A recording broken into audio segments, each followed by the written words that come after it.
ಶಿಕ್ಷಣನ ಉಳಿಸ್ಬೇಕು. ಏನು ಸರ್ಕಾರಗಳು ಏನು ಬಜೆಟ್ ಅನ್ನು ಮೀಸಲಿಡಬೇಕು ಸರ್ಕಾರಗಳು ಇವತ್ತು ಎಜುಕೇಷನ್ಗೆ, ಆ ಬಜೆಟ್ ಅನ್ನು ಇನ್ಕ್ರೀಸ್ ಮಾಡಬೇಕು ಅಂತ ಹೇಳ್ತಿದ್ವಿ. ಕೇಂದ್ರ ಸರ್ಕಾರ 10% ಬಜೆಟ್ ಅನ್ನ ಅದು ಶಿಕ್ಷಣಕ್ಕೆ ಮೀಸಲಿಡಬೇಕು.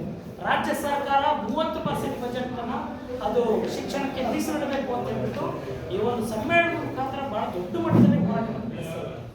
ಇಷ್ಟೇ ಅಲ್ಲ, ಇವತ್ತು ಸರ್ಕಾರಗಳು ಇತ್ತೀಚೆಗೆ ಪತ್ರಿಕೆಗಳಲ್ಲಿ ಇವತ್ತು ಬೆಳಗ್ಗೆನೆ ಓದ್ಕೊಂಡು ಬಂದೆ, ಮತ್ತೆ ಇವತ್ತು ಮೆಡಿಕಲ್ ಅಲ್ಲಿ 10% ಫೀಸ್ ಹೆಚ್ಚಳ ಮಾಡಿದ್ದಾರೆ.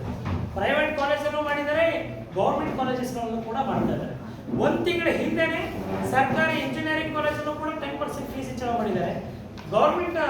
ಪ್ರೈವೇಟ್ ಇಂಜಿನಿಯರಿಂಗ್ ಕಾಲೇಜಸ್ ಅನ್ನು ಕೂಡ 10% ಇನ್ಕ್ರೀಸ್ ಮಾಡಿದ್ದಾರೆ. ಬಹಳ ದುರಂತ ನೋಡಿ. ಇಲ್ಲಿವರೆಗೂ ನಾವು ನೀವೆಲ್ಲರೂ ಕೂಡ ಅರ್ಥ ಮಾಡ್ಕೊಂಡಿರೋದು ಏನಂದ್ರೆ, ಸರ್ಕಾರಿ ಇಂಜಿನಿಯರಿಂಗು ಕಾಲೇಜು, ಶಾಲಾ ಕಾಲೇಜು, ವಿಶ್ವವಿದ್ಯಾಲಯಗಳು ಇವೆಲ್ಲವೂ ಕೂಡ ಮೆರಿಟೋರಿಯಸ್ ಮತ್ತು ಬಡ ವಿದ್ಯಾರ್ಥಿಗಳಿಗೆ ಸೀಟ್ಗಳ ಈಸಿಯಾಗಿ ಸಿಕ್ಬಿಡುತ್ತೆ